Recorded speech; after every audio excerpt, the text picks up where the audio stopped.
नमस्कार दोस्तों, मैं हूं साहिल और आप देख रहे हैं फ्राइड फाइल्स, जहां मैं आपके लिए सबसे डरावनी और रोमांचक कहानियां सुलाता हूं। आज की कहानी शुरू करने से पहले आपसे निवेदन है कि चैनल को सब्सक्राइब करें, वीडियो को लाइक करें, कमेंट करें और अपने दोस्तों के साथ शेयर करें ताकि मैं आपके लिए और भी डरावनी कहानियां को ला सकूं। तो चलिए, आज की खौफनाक कहानी की शुरुआत करते हैं। आज की ये कहानी अजय की है। अजय जो कोलकाता के एक गांव का रहने वाला है, पर अपने काम के सिलसिले में उसे हमेशा बाहर रहना पड़ता है। अजय दरअसल एक पैरानॉर्मल इन्वेस्टिगेटर है और आज की ये कहानी अजय और उसकी टीम के बारे में है। आज हम इस कहानी को अजय के दृष्टिकोण से ही सुनेंगे। नमस्ते दोस्तों, मैं अजय एक पैरानॉर्मल इन्वेस्टिगेटर हूँ और मेरी टीम में 4 लोग और भी थे। समीर, पूजा, बिनॉय और रीना। बिनॉय हमारी टीम में कैमरामैन था। पूजा एक साइकिक थी।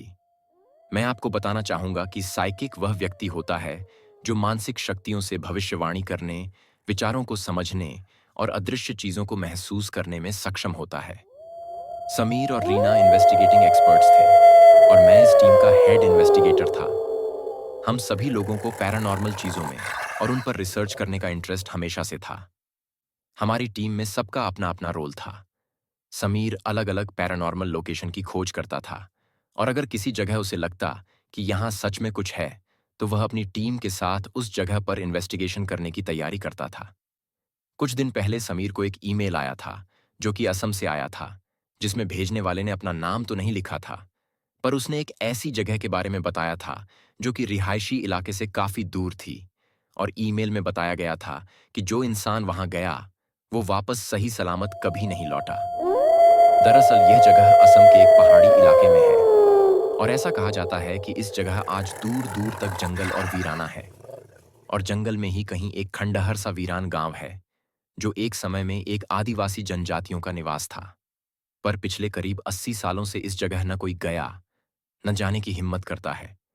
कुछ लोग जिन्हें इन सब बातों में यकीन नहीं होता, वो वहां जाते तो हैं, पर वापस नहीं आते। और अगर कोई आ भी गया तो अपना दिमागी संतुलन खो देता है। पिछले साल की ही बात है। 3 दोस्त जो यहाँ घूमने आए थे, उन्हें इस जगह के बारे में पता चला। वो तीनों उस जगह से करीब 5 किलोमीटर दूर मेरे गांव में रुके थे। गांव वालों ने उन्हें इस जगह पर न जाने की चेतावनी दी थी, पर किसी को बिना बताए वो तीनों वहां चले गए। उनमें से 2 दिन बाद सिर्फ एक वापस आया और जब उसने हमें बताया, तब हमें पता चला। वरना हम तो ये सोच रहे थे कि वो लोग टूरिस्ट थे तो अपने घर लौट गए होंगे। पर जब उनमें से एक उस जगह से वापस आया, तब हमें पता चला। लेकिन जिस दिन वो वापस आया, उसी रात उसकी लाश उसके कमरे में मिली। यह सब पढ़कर समीर को अब इस जगह के बारे में जानकारी निकालने की रुचि हुई और उसने इस जगह के बारे में सारी रिसर्च की। जब समीर ने हमें इस जगह के बारे में बताया, तो हम सबको भी वहां जाकर इन्वेस्टिगेट करने का मन हुआ और हमने यह तय कर लिया कि हम जल्द ही उस जगह पर जाएंगे। पर हमें यह नहीं पता था कि यह हमारे जीवन की सबसे बड़ी भूल साबित होगी। उस रात बिनॉय का जन्मदिन था, तो हमने बिनॉय के लिए एक पार्टी आयोजित की थी। हमारे ऑफिस के नजदीक ही एक क्लब में पार्टी करते करते हमें करीब रात के 2 बज गए थे। हम सबने इतनी शराब पी ली थी कि इस हालत में घर जाना मुश्किल था। इसलिए हमने फैसला किया कि हम सब आज रात अपने ऑफिस में ही जाकर आराम करेंगे और कल तो वैसे भी हमें उस लोकेशन के लिए निकलना था। रात को करीब 3 बजे हम सब ऑफिस में सो रहे थे। तभी अचानक हमें पूजा की चीखने की आवाज आई और हम सब अचानक नींद से उठ गए। पूजा बहुत डरी हुई लग रही थी, जैसे उसने कुछ भयानक देखा हो। जब हमने उससे पूछा, तो पूजा ने बताया कि उसे सपने में एक साया दिखा, जो एक घने जंगल में खड़ा था और उसकी आंखें लाल सुर्ख थीं। वो कुछ अजीब तरीके से बात कर रहा था और उसके आसपास मुझे बहुत सारी आत्माएं दिखाई दे रही थीं। साथ ही उनके पीछे एक टूटी फूटी सी इमारत थी। ऐसा लग रहा था जैसे वो सब किसी का इंतजार कर रहे हों और अचानक वो साया एकदम से चीखा और मेरी नींद खुल गई। दोस्तों, मैं बताना चाहूंगा कि पूजा एक साइकिक है और वह पैरानॉर्मल चीजों को महसूस कर सकती है और जो वो सपने में देखती है, उसका कहीं ना कहीं हमारे इन्वेस्टिगेशन से संबंध होता है। कहते हैं ऐसी पैरानॉर्मल एनर्जी मैनिफेस्ट करके उसे कुछ दिखाना चाहती है। हम सबने इस बात पर ज्यादा ध्यान नहीं दिया और इसे एक बुरा सपना बताकर फिर सोने चले गए। सुबह जब हमारी नींद खुली तो करीब 9 बज रहे थे और आज हमें असम के उस लोकेशन के लिए निकलना था। तो हम सब अपनी तैयारी में लग गए और दोपहर करीब 1 बजे हम सब अपनी कार लेकर असम के लिए निकल गए।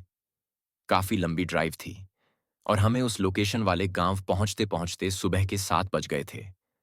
हम भी उसी गांव में पहुंचे जहां वो 3 दोस्त रुके थे। वह गांव समृद्ध तो नहीं था, पर गांव के लोग काफी अच्छे थे और अपने मेहमानों का अच्छा ख्याल रखते थे।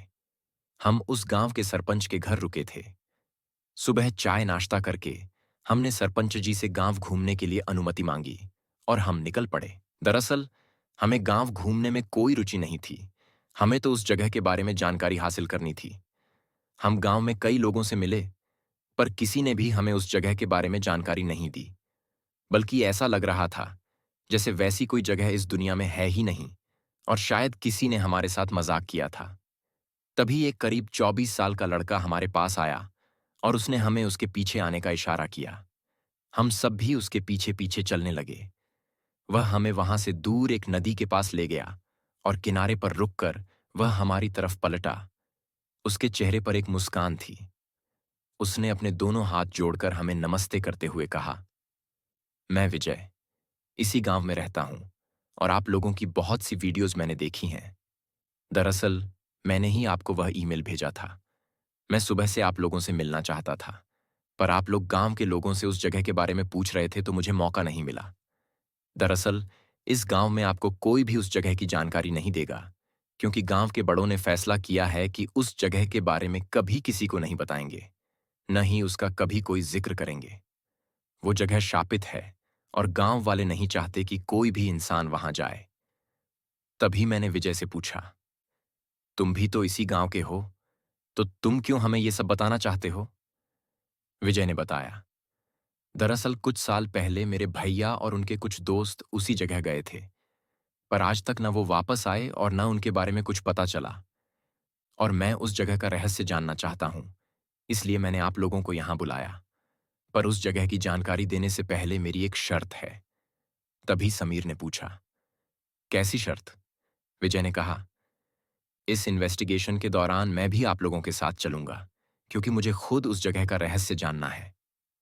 यह सुनकर पूजा ने कहा, यह नहीं हो सकता, क्योंकि अगर वह जगह इतनी खतरनाक है तो हम किसी और को वहां लेकर नहीं जा सकते। यह बहुत रिस्की होगा।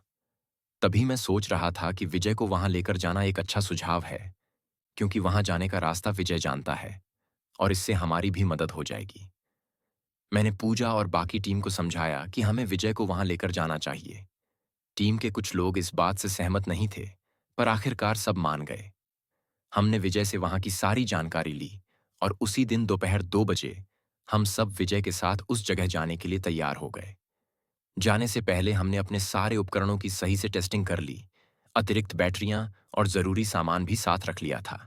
दोपहर 2 बजे हम सब अपनी कार में उस जगह के लिए निकल गए। वह जगह गांव से करीब 5 किलोमीटर दूर थी और रास्ता काफी खराब था, तो हमें वहां पहुंचते पहुंचते करीब 3 बज गए। जैसे ही हम उस जगह पहुंचे, विजय ने कहा, हमें यहां से अब पैदल जाना होगा, क्योंकि आगे गाड़ी नहीं जा सकती। हम सब भी वहीं कार से उतरकर कार को लॉक करके विजय के पीछे पीछे चलने लगे। तभी पूजा ने कुछ नोटिस किया। पूजा को वहां की हवा में एक अजीब सी मनुष्यता का एहसास हो रहा था और एक अजीब बात यह थी कि जैसे ही हम उस जगह पहुंचे, हमारे चारों तरफ कौवों की कांव-कांव सुनाई देने लगी। यह एक या दो नहीं, बल्कि कई सारे थे और ऐसा लग रहा था जैसे ये हमें आगे जाने से रोकना चाहते हों। पर हम लोग इन सारी चीजों को नजरअंदाज करते हुए बस आगे बढ़ते जा रहे थे। थोड़ी आगे जाने पर हम सबको एक अजीब सा अनुभव होने लगा था। ऐसा लग रहा था जैसे कोई हमें पेड़ों के पीछे से देख रहा हो, जैसे कोई हर वक्त हमारे आसपास हो। हवा भी जैसे उल्टी दिशा में बह रही हो और अचानक एकदम से हम सबको एक अजीब सी बदबू आने लगी। यह बदबू ऐसी थी जैसे कोई मांस कई दिनों से सड़ रहा हो। सच कहूं तो हमने पहले भी ऐसी कई डरावनी जगहों पर अजीब चीजें अनुभव की थीं, पर यह कुछ अलग था। यह कुछ ऐसा अनुभव था जैसे कोई हमारी रीढ़ की हड्डी को अंदर से सहला रहा हो। एक अजीब सी कंपकंपी पूरे शरीर में दौड़ रही थी। उतने में ही विजय रुक गया और उसने हम सबसे कहा, यहां से वो इलाका शुरू हो जाएगा और वहां सामने ही वो आदिवासियों का गांव था। हम सबने जब सामने देखा तो हमारी आंखें डर से बड़ी हो गई थीं, क्योंकि उस जगह का खौफ इतना था कि मैं बयान नहीं कर सकता। एक वक्त मुझे ऐसा लगने लगा कि अभी अपनी टीम को लेकर यहां से वापस निकल जाऊं। वहां कुछ भी सही नहीं लग रहा था। तभी मेरी नजर पूजा पर गई, जो अपनी आंखें बंद करके कुछ महसूस करने की कोशिश कर रही थी। हम सब पूजा की तरफ गए और उसके कुछ बोलने का इंतजार कर रहे थे। तभी पूजा ने आंखें खोलीं और उसने अपने चारों तरफ देखा। डर से उसका गला सूख रहा था। उसने बैग से बोतल निकाली, थोड़ा पानी पिया और फिर एक लंबी सांस लेकर बोली, गाइज, ये जगह हमारी सोच से कई गुना खतरनाक है। मुझे महसूस हो रहा है जैसे ये जगह एक अलग ही दुनिया है। यहाँ एक नहीं, दो नहीं, बल्कि बहुत सारी आत्माओं को कैद करके रखा गया है। ये सारी आत्माएं रो रही हैं। इन्हें ऐसा लगता है जैसे किसी का डर हो। मैं इनका दुख, इनकी तकलीफ को महसूस कर पा रही हूँ। इनकी तकलीफ इतनी ज्यादा है जैसे कोई मेरे दिल को अपने हाथ से नोच रहा हो। ये सब सुनकर हम सबकी हालत खराब हो गई थी। अभी शाम के 4 बजे थे, पर इस घने जंगल में ऐसा लग रहा था जैसे शाम के 7 या 8 बज गए हों। मैंने तभी बिनॉय से कहा कि कैमरा ऑन कर दे, और साथ ही रीना और समीर से कहा कि सारे इक्विपमेंट सेटअप कर लें, क्योंकि हमें जल्द से जल्द ये इन्वेस्टिगेशन खत्म करके यहां से निकलना होगा। तुम लोग यहां पे सेटअप करो, तब तक मैं और पूजा इस जगह का एक बार इंस्पेक्शन कर लेते हैं। मैंने बिनॉय को हमारे साथ चलने को कहा ताकि कैमरे में ये सब रिकॉर्ड हो सके। विजय, समीर और रीना की मदद करने लगा, और मैं, पूजा और बिनॉय इस जगह के चारों तरफ घूमकर जांच करने लगे। तभी अचानक बिनॉय डर गया और उसने हमें रुकने को कहा। मैंने बिनॉय से पूछा, क्या हुआ? उसने चुप रहने को कहा और ध्यान से सुनने के लिए कहा। जब हमने सुना तो ऐसा लगा जैसे कोई हमारे आसपास चल रहा हो। हमें किसी के चलने की आवाज साफ साफ सुनाई दे रही थी। जंगल में सूखे पत्तों पर किसी के चलने की आवाज बहुत साफ सुनाई देती है। ऐसा लग रहा था जैसे कोई एक जगह से दूसरी जगह धीरे धीरे चल रहा हो। हमें वो आवाज ठीक हमारे सामने एक खंडहर पड़ी इमारत से आ रही थी। हम तीनों धीरे धीरे उस जगह की तरफ बढ़ने लगे जहां से वो आवाज आ रही थी। जैसे जैसे हम करीब जा रहे थे, वैसे वैसे वो आवाज और तेज हो रही थी।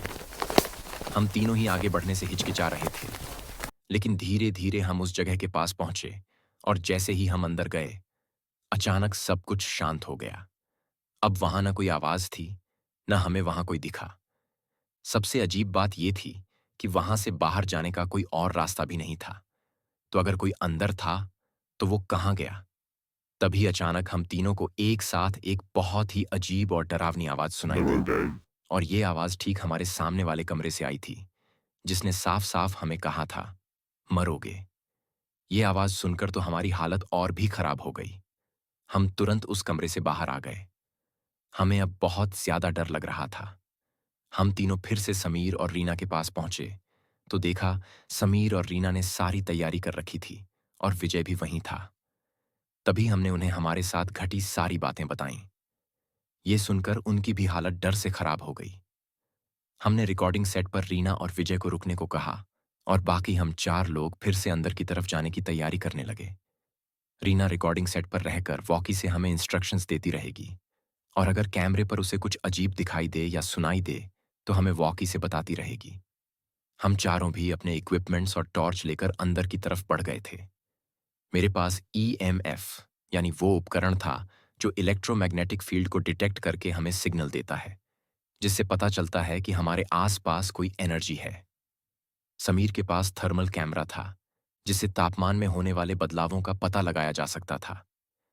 हम जैसे जैसे अंदर की तरफ जा रहे थे, वैसे वैसे वहां के वातावरण में एक अजीब सी मनुष्यता फैल रही थी। चारों ओर जैसे डर का एक अलग माहौल था।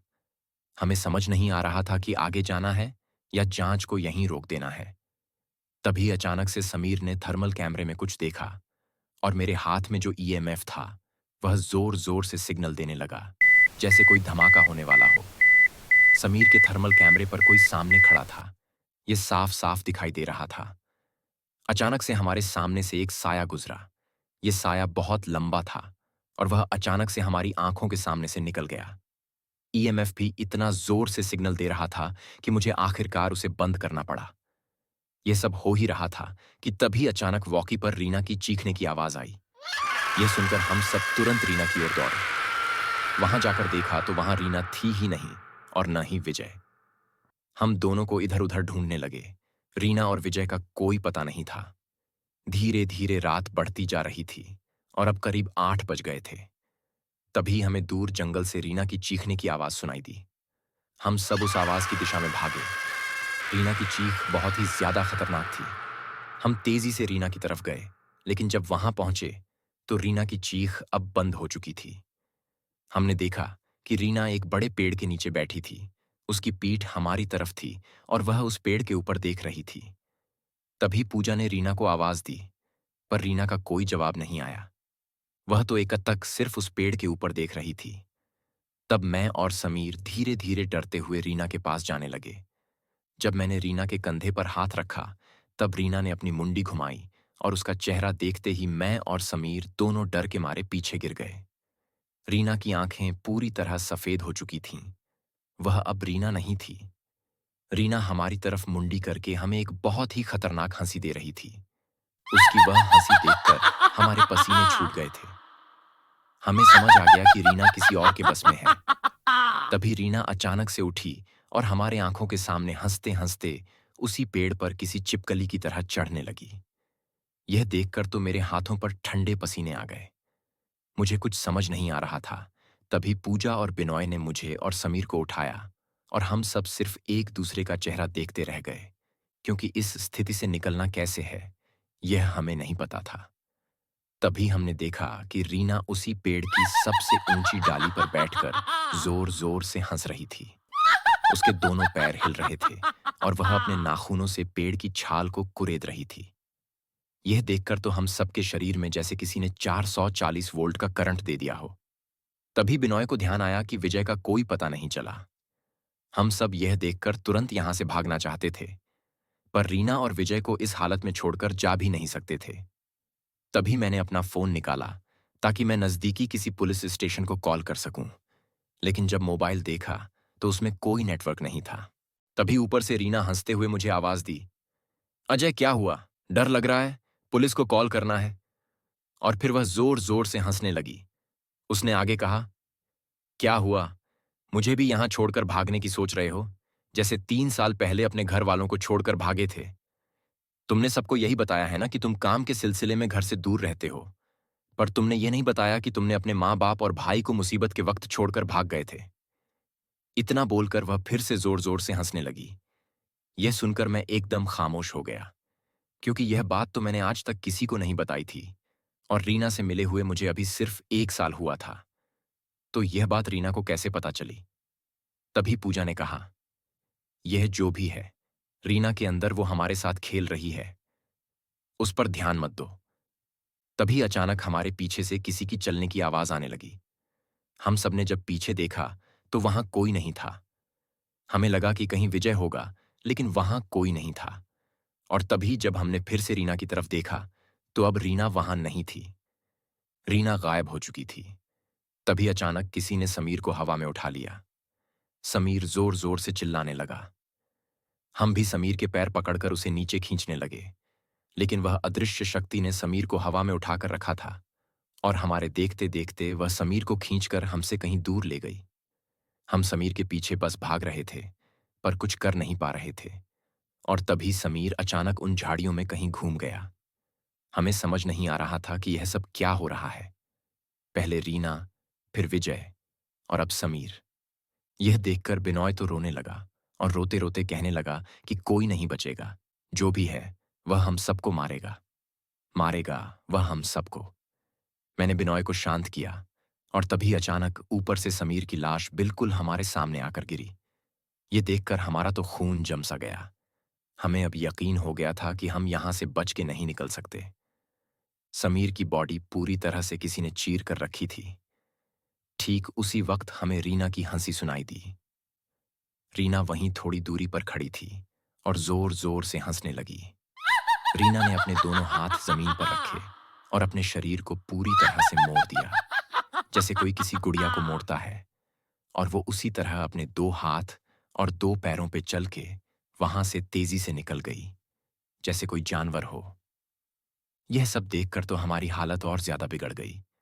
अब हमें समझ नहीं आ रहा था कि आगे क्या करना है, कहाँ जाना है। अभी तो पूरी रात बाकी थी और विजय का भी कोई पता नहीं था। तभी पूजा ने बताया कि इस वक्त हमें यहां से भागना चाहिए। यहां ऐसे ही खड़े रहेंगे तो शायद कोई नहीं बचेगा। हमें यहां से निकलना होगा, तभी हम रीना और विजय को बचा सकते हैं। मुझे पूजा की यह बात सही लगी और हम तीनों वहां से भागने लगे। हम तीनों काफी देर से भाग रहे थे, पर अंधेरे में हमें रास्ता समझ नहीं आ रहा था। तभी हमें दूर से रीना की हंसने की आवाज फिर सुनाई दी और हम उसके विपरीत दिशा में भागने लगे। भागते भागते हम एक जगह पहुंचकर रुक गए। तभी पूजा ने अचानक मेरा और बिनॉय का हाथ पकड़ लिया और हमें शांत रहने को कहा। पूजा ने अपनी आंखें बंद की और कुछ महसूस करने लगी। तभी उसने अपना एक हाथ उठाया और सामने एक पेड़ के पास इशारा करते हुए कहा कि उस पेड़ के पास चलो। हम तीनों उस पेड़ के पास पहुंचे, पर जैसे ही हम उस पेड़ के पास पहुंचे, हमें ऐसा लगा जैसे वातावरण में कुछ बदलाव हो रहा है। अचानक से जो डर, जो घुटन, जो नेगेटिविटी हमें महसूस हो रही थी, अब वो सब जैसे खत्म हो गया था और हमें एक अजीब पॉजिटिव एनर्जी का एहसास हो रहा था। तभी रीना की हंसने की आवाज भी एकदम बंद हो गई थी। पूजा ने उस पेड़ के पीछे जाकर जब देखा, तो वहां एक पत्थर से बनी मूर्ति थी। ये मूर्ति किसी भगवान की तो नहीं लग रही थी, पर उस मूर्ति के आसपास बहुत ज्यादा पॉजिटिविटी थी। तभी पूजा ने उस मूर्ति के नीचे देखा, तो वहां पे लिखा था 1890, यानी इस मूर्ति को बना के करीब 125 साल हो गए हैं। अब तक बिनॉय भी शांत हो गया था, पर हमें अब भी रीना की फिक्र हो रही थी। तभी पूजा ने कहा कि हम इस मूर्ति के पास सेफ हैं। वो जो भी आत्मा है, इस मूर्ति के पास नहीं आ सकती। यह उन आदिवासियों के देवता की ही मूर्ति होगी। अगर हमें ऐसा कुछ मिल जाए जिससे हम रीना को सुरक्षित यहां तक ले आ सकें, तो शायद रीना ठीक हो सकती है। तभी मैंने कहा, पर यह होगा कैसे? रीना को देखा है तुमने। उसे यहां तक लाना मतलब शेर के मुंह में हाथ डालने के बराबर है।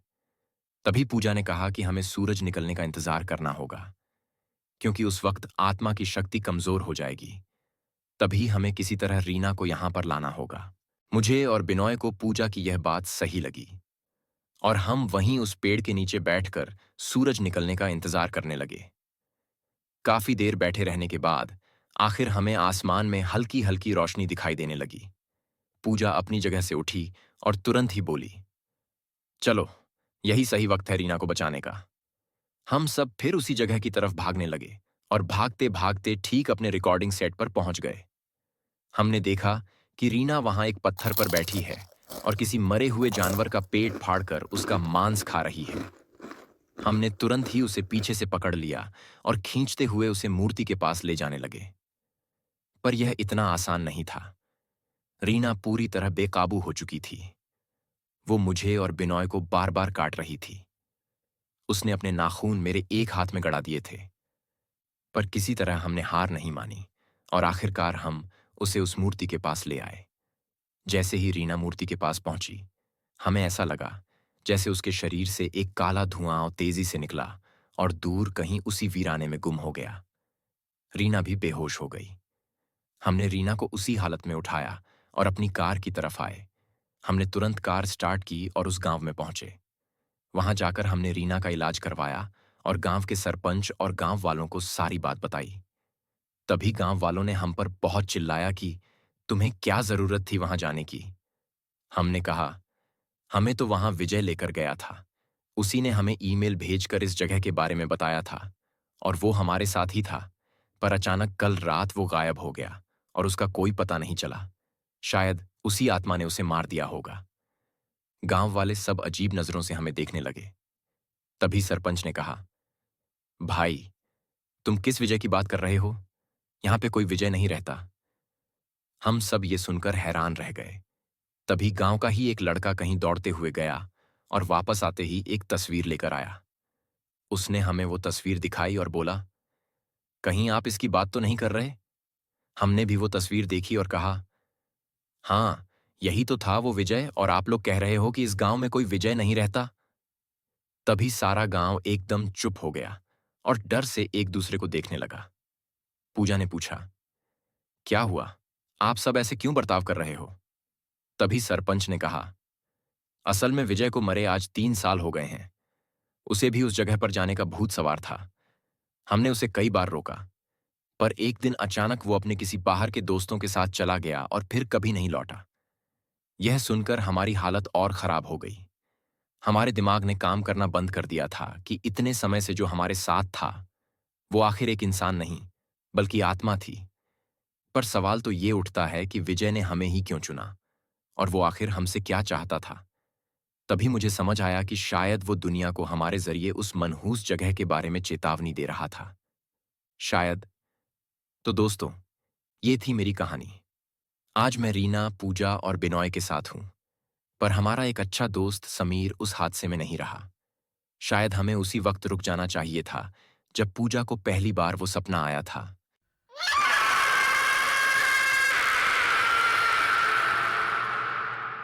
तो दोस्तों, आज की ये खौफनाक कहानियां यहीं खत्म होती हैं।